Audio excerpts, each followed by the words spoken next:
God. God, that bitch. God, God, Yes, music. God.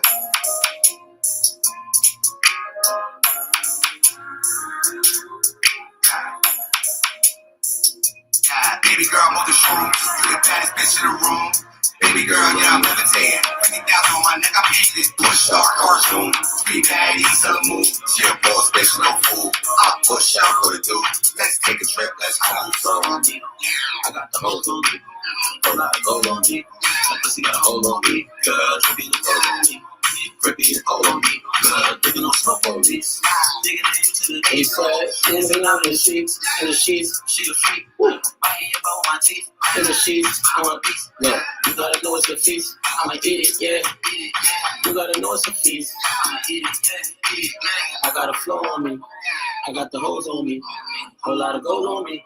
Because you got a hold on me. Girl, drippy the clothes on me. Drippy the coat on me. Girl, digging on slow police. Digging into the beat. You the baddest bitch in the room. Baby girl, yeah, I'm levitating. 50,000 on my neck, I'm beating. Push start cartoon. Three baddies, sell a moon. She a boss, bitch, no fool. I push up what it do. Let's take a trip, let's move. I'm in the mood.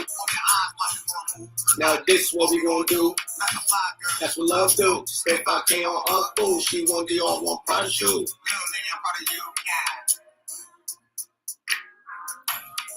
What's going on, YouTube? Velmo back in the spigot, dude. Y'all know what's going on.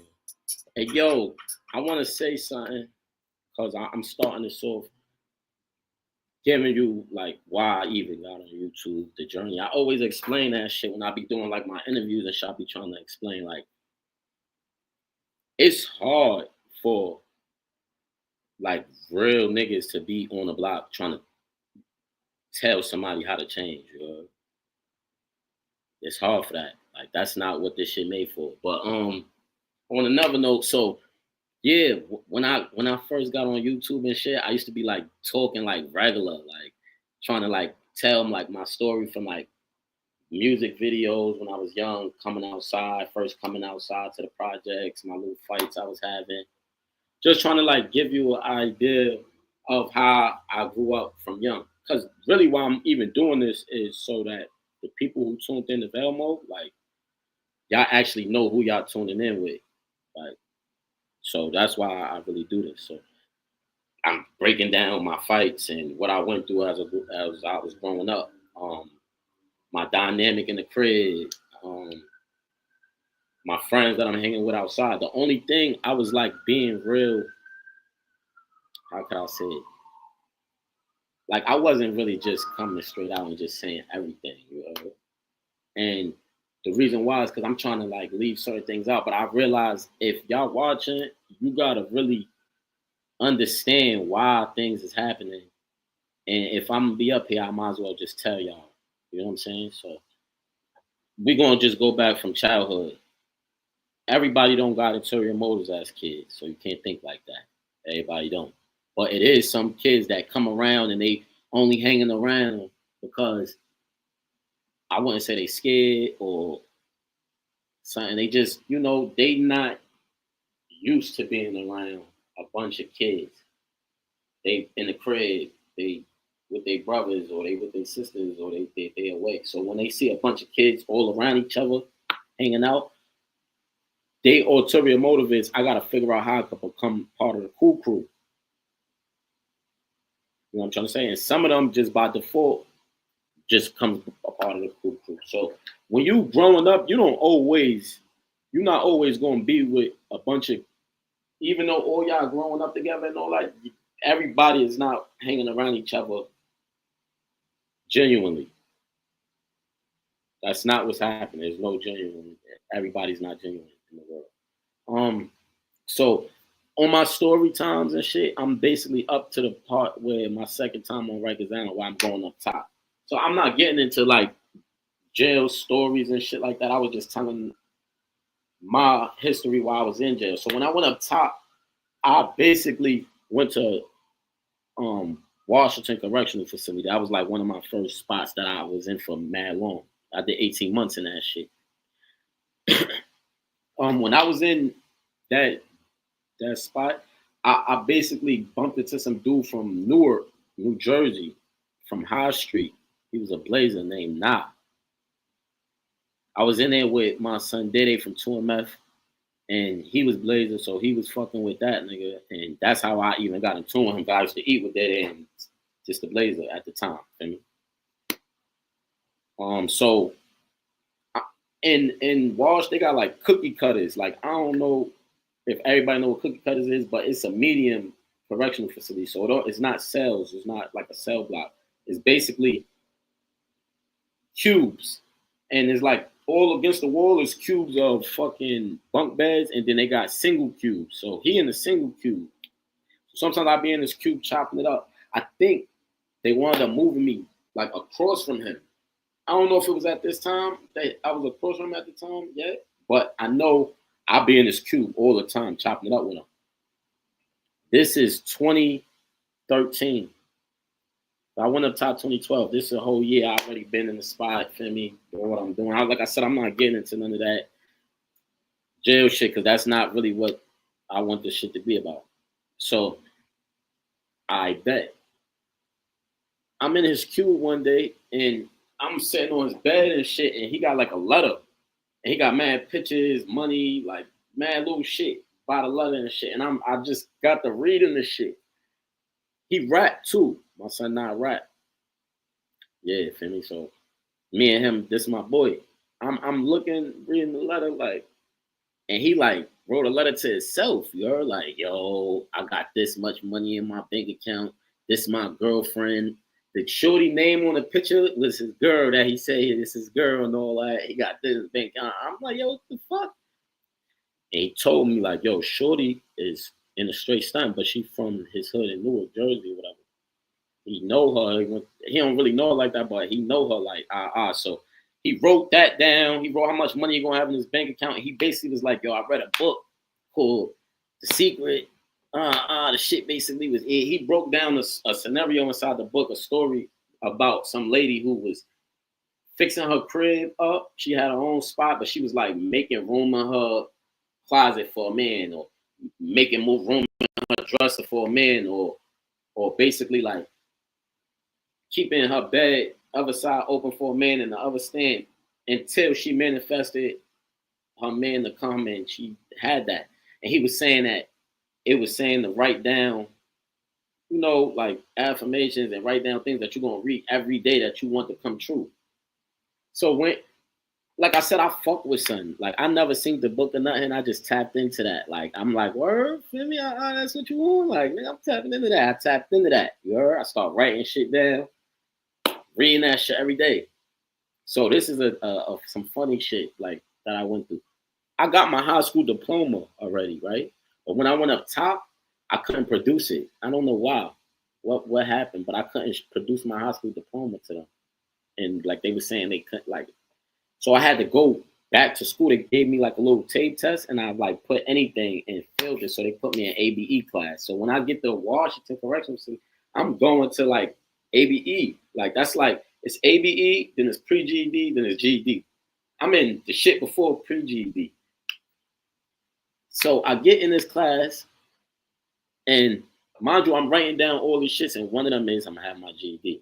But look, I get in this class, and I'm basically in like the slow bad class. Like everybody in here passing drugs, niggas in here thugging. Like you heard, ain't nobody trying to do no real work. Like niggas in here. Oh, and the teacher that's in here in this ABE class, he don't give a fuck. If you ain't trying to work, he ain't gonna give a fuck.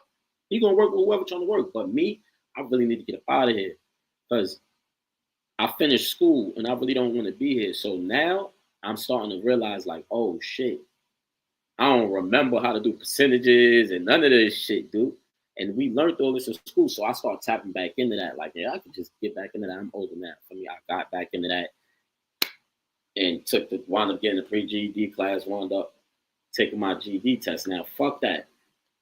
On the GED, like the pre-GED test, it's like the writing section. Now on the writing part, you gotta write it said something that you loved growing up or some shit with your parents or something. So I wrote playing basketball with my father. My father told me I play basketball.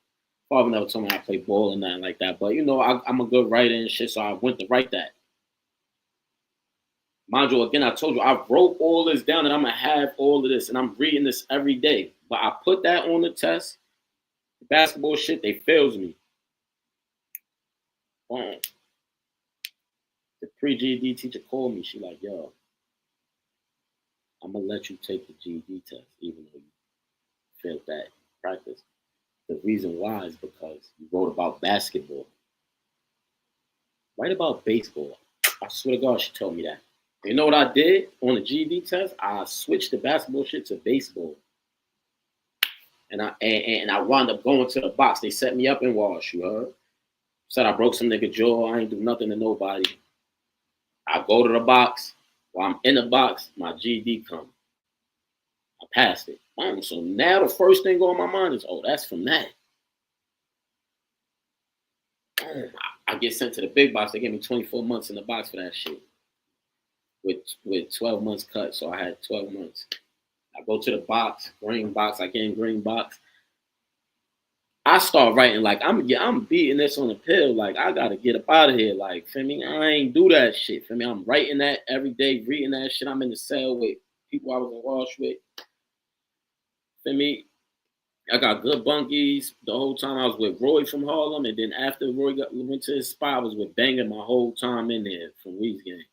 So I'm in the box writing like, nigga, I'm getting out of this box, dude. I'm getting out of this box at the same time doing my appeal, you heard? I'm on a gate, though, and I'm talking about things that I believe now from what son told me.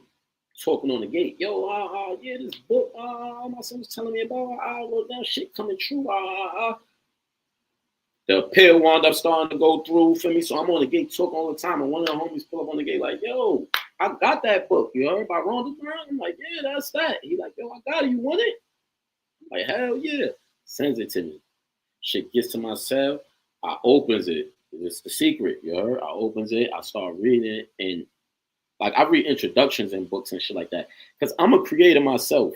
Like when I watch movies and I read books and shit like that, I think about the person who created it. I like to know about it. Like when I was first going up top and I got the Walsh, I was already on this type of time, and a dude named, I don't know what they call him today, man. I'm just gonna say SK. His name is SK from Queens, you know? Older dude, and another dude named Classic from Brooklyn. I was like bad, like bugging it still, but I still was trying to get up out of that. You know, so when I was talking to them about like the type of things I wanted to do and how I'm a writer and how I create, and I was in play, they gave me a book on how to write a book, like one of them Driving for Dummies type of books. It was one of those type of shits for how to write a book. So I got that knowledge in me. All right, so when I'm reading books and shit, I'm trying to figure out like where your mind at, why you create this. I'm going through the introduction, I'm going through the resources that you use to, I bet. In the book, I'm reading the book. In the introduction, they breaking down that this is ancient, this is all that chakra shit, this is all that shit. This is what this is. This is, you put the energy out into the universe, you get it back. This is that, you know? So I'm seeing that, I'm like, oh shit. So now I'm like, that means that I put the energy into the universe about this book, and now I actually got the book like in my possession. So now I already know from there that that's that. However, I kept doing my bid, and I probably was attracting shit I ain't even understand, but I wound up making it home. I made it home, and I also went back to jail like a month later or some shit like that. On top. So again, when I'm going through that process, going back to jail, I'm tapping into like, oh shit, I didn't follow the instructions. So now while I'm in jail, and I'm talking about from 2015 to 2016, Rikers Island, I'm tapped in. Anybody who ran into me, met me, they're gonna tell you That nigga right there is something else, you heard? Shout out to Moet. I'm gonna shout Moet out too, because I know y'all seen him and y'all know him too. If you know me, you know him. That's that. Um,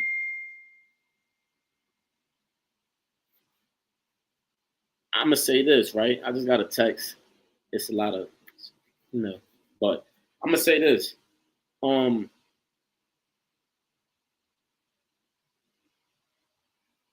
at the end of the day, we got that text just fucked my head up. I ain't even gonna lie. That shit just fucked my head up. I ain't gonna lie. I don't even know how to get back to what I was talking about. All right, so I'm reading I get the law of attraction book. I say, yo, this is that. I come home, boom, I bet. I go back to jail. When I get back to jail, yeah, I bet. Look, yeah, 2015 to 2016, this is where we at. If you ran into me at them times, you already know what it is. Like, if you in jail watching these shits, if you in the town watching this shit, and you see, you already know what it is. It's just that it took a minute for the town or the world, the universe to catch up to everybody understanding that this shit worked. I want to just give more understanding of the journey. So I'm in there. I gotta get home.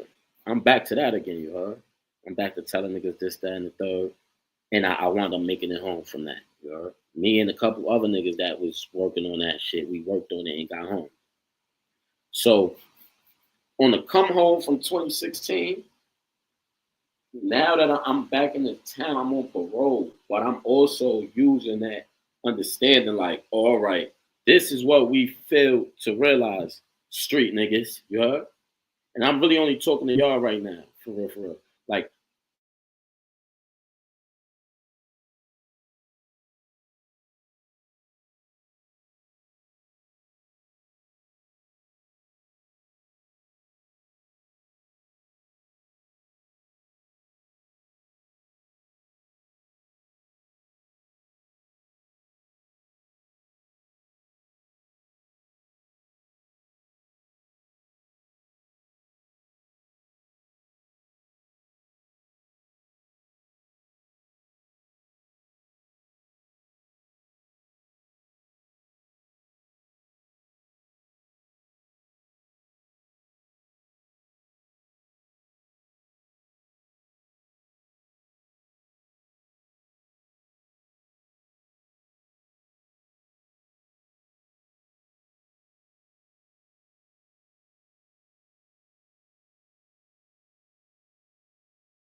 I'm back.